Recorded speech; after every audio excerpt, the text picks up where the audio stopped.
Ready to surprise your hubby with a custom card, bursting with personality, all thanks to Cinc. First things first, open up your web browser and head over to the Cinc platform. Log in and navigate to the card creation section. Finding the cards tab in the main navigation is your first step. Now for the fun part, Cinc offers a bunch of templates, but we suggest starting from scratch. Click the Create a Card or Blank Template option to launch the design tools.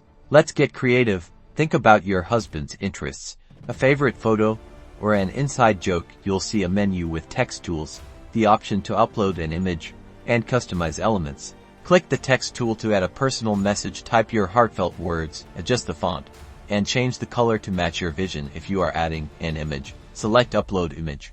Now, let's personalize further by finding a photo. Drag the photo, resize, rotate, and position it perfectly on your card for a visual wow factor.